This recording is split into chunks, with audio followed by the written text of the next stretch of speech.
Hello, hello, hello, my darlings. Well, we're in the 1990s. I'm not quite sure how to attack these 1990s. I've been thinking about this all day, kind of like I had a lot going on in the 1990s. I was in my 50s. Yay. Yeah, I was in my 50s. You know, when you're in your 50s, you got a lot going on. I had retired from Delta at age 52. I took the early out, you know. And so, anyway, let me just tell you about deep sea diving. Deep sea diving. Diving to the bottom of the sea is fun. Breathing through a rubber hose until I'm done. Right in the left hand. Right in the left hand. So, we have CDE. No, wait a minute. I got it. CDEF, CDEF, CDD. Then we got CBAG, CBAG. Ding, ding, ding. You're supposed to find the notes first. So they have numbers up here, like 1, 2, 3, but I've been learning mine C, D, E, F. When I look at the signatures and look at everything, they have numbers like fingers, but I want to do C, D, E, F, C, D, E, F, C, C, C. Then I want to do C, B, G, A, C, B, G, A, C, C, C. It's called deep sea diving. You know I've come a long ways. I just want to give you something going on here. Listen, my 90s, the 90s. I think I left you at Delta Airlines, right? With Jonata, Wayne McMillan, and all my crew over there. It's some more names, Jerry Days. Had a lot of fun with a lot of people. Let me tell you, airline people, we had a great time. Airline people understood the hours and the work. You know, airline people can look at each other and knew what was going on. Airline people could say, I'm late, and the other airline person would say, I understand. Airline people could work overnight, and you don't have anybody wondering, were you really overnight or were you really with somebody else? You were overnight. Airline people can get called. We all had to have our passports, you know, because you get this, like, we got to go get a plane. One night, I just didn't want to go. Like, they had to go get a plane, and so the guys wanted to go. It was fine. They went to Germany to pick up a plane. So you ride over empty and come back empty. I think they have food on there, though, maybe. I don't know. Anyway, let's talk about the Olympics. I retired from Delta before the Olympics, but we did a lot to help get the Olympics. Delta Airlines did a lot. We collectively worked to get those Olympics. The international ticket counter was on point. During the time they were trying to decide if they were going to select Atlanta, so they were coming through Atlanta, we had the most awesome international ticket counter ever. I don't know what they got now. I don't even know if they have an international ticket counter. But our section was all to ourselves, because you had to be able to calculate all the money in all the different places. So the person went to Vienna, that was one money. And then they went to France, that was another money. Then they went to Portugal, that was another money. And the ticket had to be laid out like that, and all the different monies on. Oh God. They probably got somebody to do that now, but you had to do that yourself. And then we looked like an international kind. I remember Nguyen? Yeah. And I remember, what was her name? Come on, Delta Airlines people, the sister from Japan. Oh my gosh, she could do international ticketing. And then we had a sister from Korea, we had a brother from Korea. Yeah. We had, I was the French speak. We had a German speak. We had every language was up there. We were fabulous. And when it was time for the Olympic officials to come through, you know, we had that dance going on. So I like to say that some of us took credit for getting the Olympics to Atlanta because we just enjoyed it. We enjoyed it. So I wanted to retire before the Olympics came to Atlanta. I actually started my doctorate degree at Clark Atlanta before, let me see, I retired in 92. Yeah, I think so. Because I went to ACRS when I read that off for you all. No, I retired in 94. Right, I retired in 94. Right, because my daughter came out in 90. I still had to work some years. Okay, so I retired in 94, two years before the Olympics. And that's right, because that was August 3rd. TRW was August 3rd, 1995, maybe. Okay, but I wanted to retire. It wasn't in need of staying. You know, I always said that master's degree from Georgia State University made me feel like I could do anything. I had great classes. I started a doctorate program. Actually, I was admitted to the PhD program there, but I had a bad accident and a bad divorce. I just couldn't do all that. So we're in the 90s, and I'm retiring from Delta Airlines. When I retire, then I start on my trek with politics a lot. I think I don't know when I met Tony Williams. I'm trying to see where's Tony Williams in all of this, but he was a good godson. He really was. He really was. I wear his ring. This ring you all see I got from Tony Williams. He was a good godson. He would say, "Gee, we're gonna do this. Gee, we're gonna do that." I remember. Well, let me just go to the politics. So I was the NPUS chair, and I was APAB's vice chair. That I quit. I submitted my resignation on the same day. That was a whole different thing because I was so disappointed. How could you come up with an idea, the APAB Institute? That's what I came up with, the APAB Institute. And here we go, Wanda Spivey. And I wrote the whole thing, and I got with some guys up at the University of Georgia, and we got the Fanning Institute handbook, and we just laid it all out. And then they act like I had leprosy. After that, you know, we gave awards, and somebody said, "Oh, we ought to give Georgianne one." And you're giving people awards that then I shouldn't have been like that. But anyway, I was like, okay, that's fine. It was an awesome event. It was 3 days. The mayor gave us money. Mayor Bill Campbell gave the APAB $8,000, I think. Yeah. And we put on this wonderful event. Cleta Winslow helped us out a lot. So did Jim Maddox. It was outstanding. It was outstanding. Then somebody said we were raising up people to take our place. Some council people said we were encouraging people to take their place. Well, people have to work in the community. They didn't necessarily want to run for office. I thought it was great to have people work in the community to make the communities better. We had awesome chairs. RS and T worked together quite a bit. It was just, I think that when Maynard Jackson came up with this community by NPU's Neighborhood Planning Unit, it's an excellent idea. And it's going well to this day. To this day, you know, people work in the neighborhood. I think you have to give back. You have to give some time back, you know, to your neighborhood. And so it was a good experience. It really was. I enjoyed that. And then I became the chair of the Sister Cities Commission appointed by Mayor Bill Campbell. That's how you got all those flags. When you go to City Hall, I want you to look up at all those flags. When you look up at all those flags, say Georgianne Thomas. A woman named Holly, I don't remember Holly's last name, came to me and said, we need to do something. I think we need to do something. She said, oh, well, how many sister cities? I think we had maybe 15 at the time. She said, we need to do something. What do you think about this idea? So it really was my idea, but I said, put my name on it. It had my okay.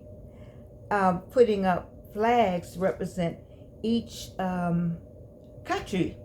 I said, this is fantastic. And then have each person walk with the flag and then put it in the holder, and all the flags are hanging over the middle of City Hall. And they're still there to this day. Nobody's taking them down. I'm so glad. That was a ceremony. You can go to the Atlanta Journal-Constitution. I think they did a story about it. We had a wonderful Sister Cities program. So, okay. Come on, Wanda Spirit. Here we go. So, before I became chair, I thought that Benin. Oh, I knew that the Olympics were coming. Let me back up. So I got to be an envoy. I ended up. I got show and tell. I got all kind of badges. But anyway, let's talk about the Olympics. So I became an envoy, and the country they gave me was Benin to everybody else, and West Africa. And I was like, I don't know them. I don't know them like that. Let me see who that is. Anyway, I was talking to. I was at Lord & Taylor one day. Working there. I liked their clothes so much I wouldn't work there because I needed a discount. Doing it after I retired. I didn't work there long, but I worked there to get my discount. Anyway, I saw Dr. Lois Moreland, and we were shopping at the time. And I said, Dr. Moreland. She asked me what I was doing because, Dr. Moreland taught me. I was just surprised. But I was in my 50s when I saw what I was doing all this. Okay, you can, yeah, she taught me. Okay, that worked out. I was in my 50s. Okay. So anyway, Dr. Moreland said, I said, hi, Dr. Moore. I'm so glad to see you. Beautiful woman. Oh, my God, she was beautiful right till she left this earth. You all know Dr. Lois Moreland? Oh, my God. Classic. Taught history at Spelman College. Taught me and many of you. So I'm telling her that, she said, what you doing? I said, I'm ready to be the envoy for Benin, because I can say that to her. And she said, well, we have a Spelman sister over there. Is that your classmate? I said, who is that? She said, Ruth Davis. She's the ambassador. I said, really? She said, yes. Why don't you contact her? I'm thinking, we got an ambassador? Okay, then maybe I need to know this country a little more. So me being Georgian, I said, I think I'm going to Benin. How do you just, Lord, when you're 50s, you could do that, I guess. So, mind you, no cell phones. My daughter said, what? I said, I'm going to Benin. I'm going to see Ruth Davis. Did she invite me over there? No. Did she know I was coming? Okay. I know what happened in the meantime. Ade Kadre. No, I had met, who was from Niger? Oh, Lord, I went blank. Dauda. Umari Dauda was here on exchange for something. And I introduced him to Ade Kadre, who was working with the Nigerian, Dr. Esabo, I believe. Anyway, some kind of way, all this was going on. I knew all these people. And so then I said, Dauda was the sports person in charge of the athletics for the team that was coming from Niger to the Olympics. Okay, I had to work that out. Cool brain. Okay, so then I said, okay, I'm going over there. So at the time that I was going over there, Dauda was already back, or he was going to be going back, or by the time I was over there, he was going to be there. Kadre was going, he and his wife was going over there for something, I don't know. But anyway, they were going over there. So I knew I had some folk on the motherland. So Missy said, I'm going. I go get all my shots and get my malaria pills, everything I'm supposed to have. I fly to Paris. My daughter's like, well, just call me from somewhere. She's like, well, you going, what? I said, I gotta go. I'm telling you, you can say, God, I want to say, God, put that on my heart. Somebody else would say, I don't know what, put that on your heart, put that on your heart. But I was just, in your 50s, you could, now I wouldn't be doing nothing like that. Well, I would do it because I want to go to Dubai with or without anybody. But I'll have a cell phone. Okay, so I go to Paris, and do I change airports? I'm in Charles de Gaulle. Maybe I don't think I changed the airports. But anyway, I go to Paris, Delta Airlines, and then what do I take down into? I take somebody's air. I can't even remember. Down to Benin. Delta didn't fly there. I've been on so many airplanes. I have to ask my daughter. So our first stop was Cameroon. It was a long flight. Ding, ding, ding, ding. How far I had to go? Oh my goodness. So, of course, I'm in tourist class because I'm a non-rev, but I'm just glad to be there. I don't care. I was glad to be there. And we stopped in Cameroon. And they got on the plane with guns. I was like, what the? And everybody had to be still. I was still because I didn't want to be the American. Did I look like American? Yes, I did. What does that mean? I'll tell you what it means. During the time that I was flying, Delta employees had to be dressed. They don't have to be dressed now, but we had to be dressed, and we had to wear stockings. So nobody was wearing stockings into hot motherland. But I think I had on stockings because we had a code. We had a dress code, so I think I did. So anyway, I was just trying to blend. And then they walked up and down the aisles. I didn't look at anybody. The lady, I met a nice lady next to me that told me to be still and all that, And so I was.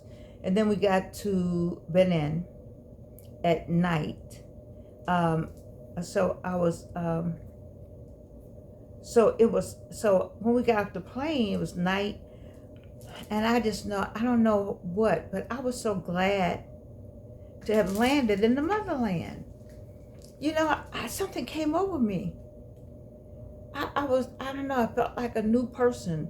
I don't know how to explain it. Those of you who've been to Africa for the first time, how did you feel? Anyway, I was in Cotonou. And so it was hot. Wait. I know why you're laying at night. When I got off, I couldn't catch my breath. I promise you, I was going, I couldn't catch my breath, but the heat was just like, ooh. But I was still glad to be there. And then I got on my, whatever bus came to pick me up at the Sheraton. Yes, I got a Sheraton because I need to be in something where my daughter could call, I could call something. I was like, I've never been here before. I'm living in the Sheraton, the Hilton, whatever y'all got, that I can complain in America if I have to. I was, Lord help me. So I did contact Ambassador Ruth Davis, and she invited me to the embassy. That was so classy. That was the epitome of, I don't know, just high standard living. I was on U.S. soil in, I don't know, it brings tears to my eyes. Every time I think of this was a Spelman woman, somebody I knew from school, because I think she was the class behind me. We didn't know many people behind us, but you knew Ruth Davis. And she had a car. She told me they could take me anywhere I wanted to go. Hell, I didn't know where I wanted to go. It just, I was just so glad to be there. Let me tell you how happy I was to be there. When I got over the iguanas, oh, I got to tell you, I got a Delta Airlines story. Somebody remind me. I need a paper to remind myself. I just try to remember the iguanas. First, I jumped at everything. Everything was just, what? Because I was just so Western. I just had to get over myself. But when I stood on the sand, and I looked across that water, I said, I'm on this side of the water, on this side of the Atlantic Ocean, looking across where they took me. I started crying. I cried like a baby. I don't know if anybody else had that kind of experience. Something just came over me. I got to stop and drink some water now.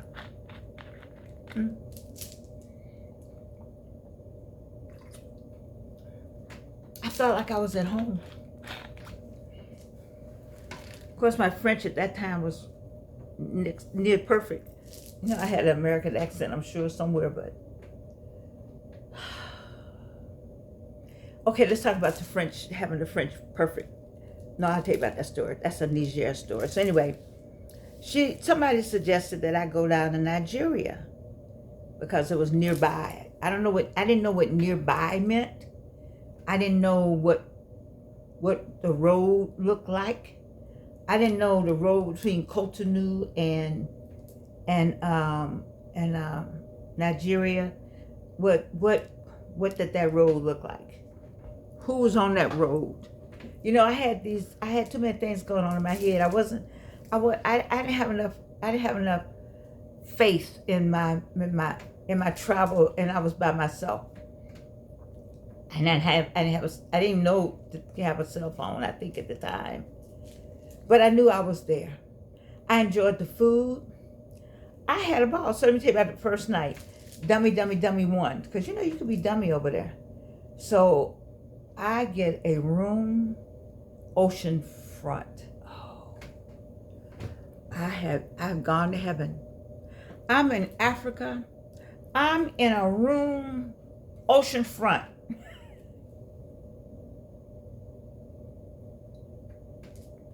It's dark, but I can hear the water. I like, look at me, Georgianne, look at Georgianne. Okay. I said, let me open the window so I can really hear. Okay. Do not open your hotel window because mosquitoes that are this big will come in. Oh my God. They said, fresh meat. Dummy. They like to eat me a lot. God. Luckily, being the Jordan that did I have the spray? Yes, I did. Okay. That's the first story. Because I took too much time. Oh my God, my time is running out. Okay. So anyway, I sprayed. So the next day I get up, they said, do not drink the water. Did that translate, don't brush your teeth?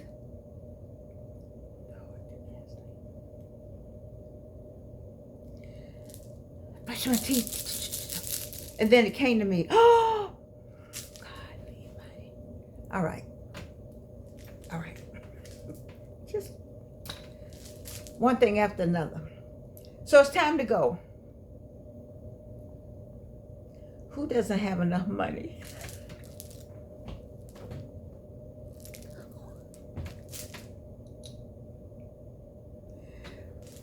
Because I done bought me some of this and some of that. And I still got to go to what's the next country? I'm in Cotonou. I still got to go to Niamey. Because my thing is, if I could just get to Niamey, then I know Daouda's there. Ade Kadre and Mrs. Kadre, they're there. So, hey, just let me get. And I had a friend. Oh, yeah, I wanted to find this pilot. Remember the pilots in when I used to go to Mr. B's? Well, they were from Niger. So I was trying to, just get me to Niger. Just get me to Niamey. I would be straight. I didn't need any money. So that on my card wasn't, I don't know what it was, but whoever heard of this? The Sheridan staff, maybe they heard that, whatever they heard. Maybe they decided she looked like a criminal. I don't know what it was that got me out the hotel, but I will tell you that my daughter had to go get her card. Listen to this now. Put it on a fax machine. Fax the card to Africa. So what time of night we on now? I don't know what time over there and time over here. They get the card. Oh, it was the night before you had to check out, so you can go in the morning. Okay, that's what it was. So it's daylight over here, whatever it is. Anyway, Alvin, bless her heart, bless her heart, bless her heart. She's like, Lord Jesus, this woman. So she had to send a card, and they took the card off the fax machine, and put the numbers in, so I could get out the hotel.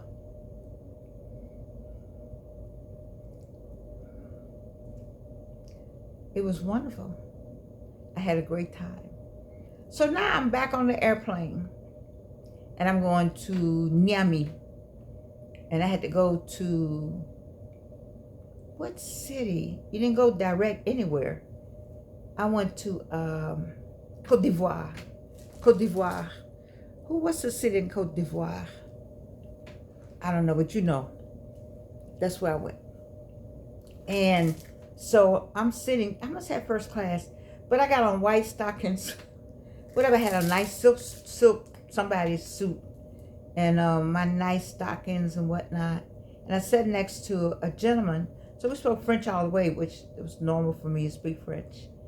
When I got off the plane, I kept a scarf wrapped around me.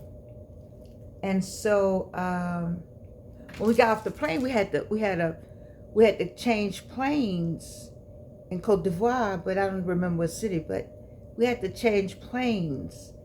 And I noticed everybody had their head covered. So, I whipped that scarf up around my head, but because I got on, by this time I made friends with this gentleman, which maybe we made friends talking. Maybe people didn't do that. I look back on it now. Did women talk to men on the planes like that? I was just, I'm a customer service person, so I work for Delta Airlines.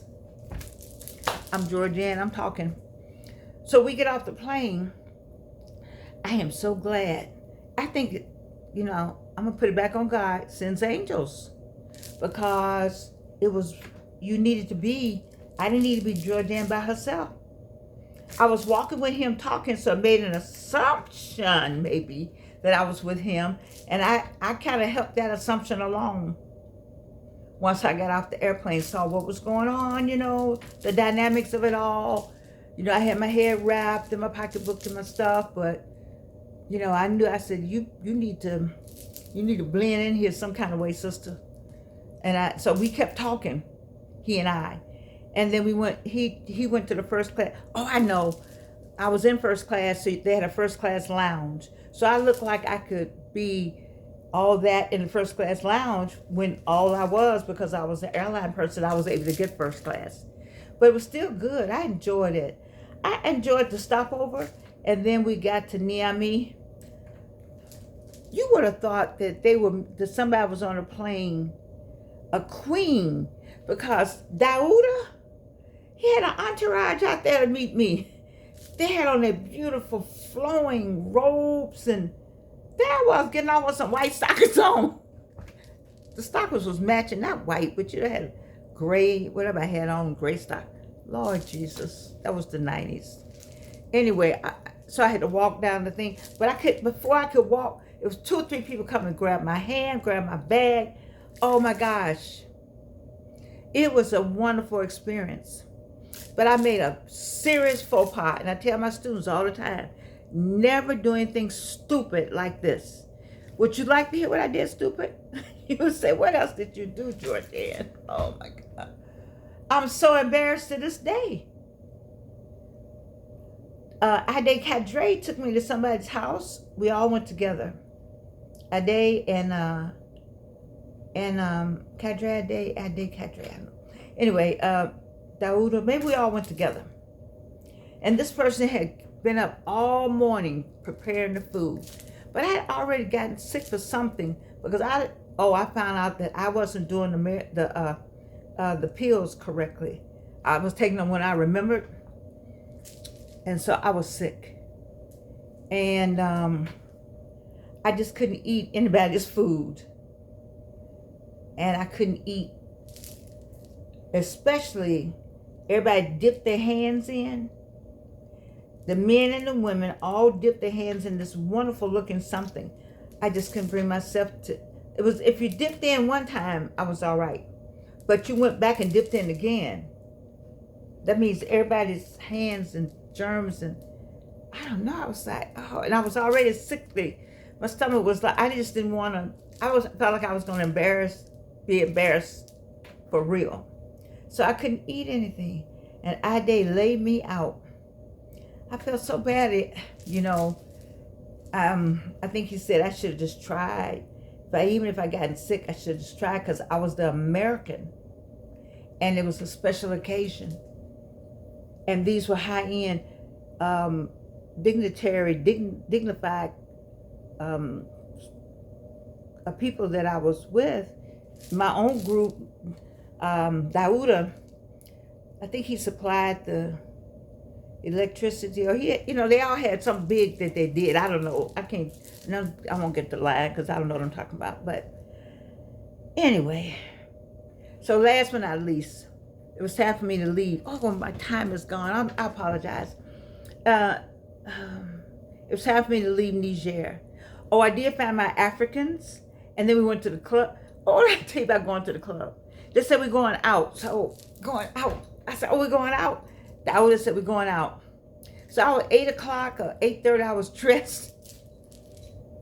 You didn't tell me people they start out at midnight.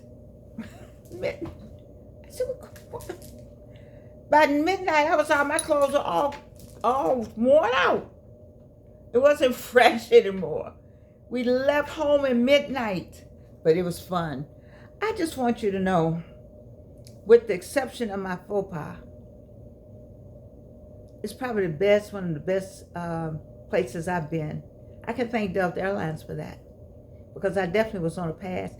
Let me tell you, it was the last flight. Only one flight went out of Cotonou, and somebody gave up their seat for me to get on the plane.